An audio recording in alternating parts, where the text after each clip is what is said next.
BJP 5ನೇ ಪಟ್ಟಿ ಬಿಡುಗಡೆಯಾಗಿದೆ.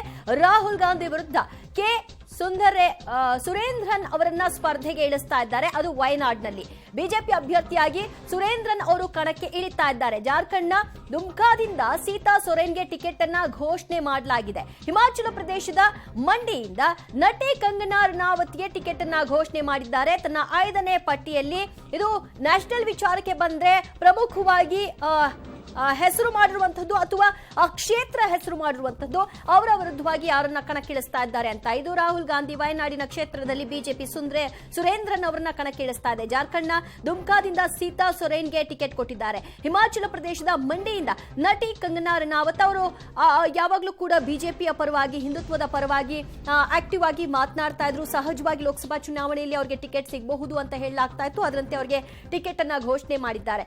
ವಯನಾಡಿನ ಬಿಜೆಪಿ ಅಭ್ಯರ್ಥಿಯಾಗಿ ಸುರೇಂದ್ರನ್ ಅವರಿಗೆ ಟಿಕೆಟ್ ಅನ್ನ ಕೊಟ್ಟಿದ್ದಾರೆ. ಸೊ ಈ ಮೂಲಕವಾಗಿ ವಯನಾಡ್ನಲ್ಲಿ ಯಾವ ರೀತಿಯಾದಂತಹ ಒಂದು ಫೈಟ್ ಇರುತ್ತೆ.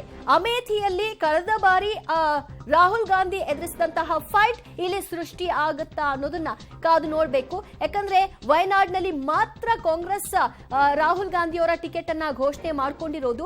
ಅಮೇಥಿಯ ವಿಷಯವಾಗಿ ಅವರೇನು ಹೇಳ್ಕೊಂಡಿಲ್ಲ. ಹಾಗಾಗಿ ಒಂದು ಕಡೆಯಲ್ಲಿ ಅವರ ಕಂಟೆಸ್ಟ್ ಮಾಡೋದಾದ್ರೆ ಅಲ್ಲಿ ಅವ್ರನ್ನ ಬ್ಲಾಕ್ ಮಾಡೋ ನಿಟ್ಟಿನಲ್ಲಿ ಯಾವ ರೀತಿಯ ಸ್ಟ್ರಾಟಜಿಯನ್ನ ಬಿಜೆಪಿ ರೂಪಿಸಬಹುದು, ಅದು ವರ್ಕ್ ಆಗುತ್ತಾ ಅನ್ನೋದನ್ನ ಮುಂದಿನ ದಿನಗಳಲ್ಲಿ ಕಾದು ನೋಡಬೇಕು. ಇನ್ನು ಸ್ಟೇಟ್ ವಿಚಾರಕ್ಕೆ ಬರುವುದಾದ್ರೆ ಬಹಳ ಅಳೆದು ತೂಗಿ ಎಲ್ಲವನ್ನು ಬ್ಯಾಲೆನ್ಸ್ ಮಾಡೋ ನಿಟ್ಟಿನಲ್ಲಿ ಈ ಒಂದು ಅನೌನ್ಸ್ಮೆಂಟ್ ಮಾಡಿದ್ದಾರೆ ಅನ್ನೋದು ಮೇಲ್ನೋಟಕ್ಕೆ ಕಾಣಿಸ್ತಾ ಇದೆ. ಬೆಳಗಾವಿ ವಿಷಯದಲ್ಲಿ ದೊಡ್ಡ ಮಟ್ಟಿಗಿನ ಅಸಮಾಧಾನ ಏನು ವ್ಯಕ್ತ ಆಗಲ್ಲ.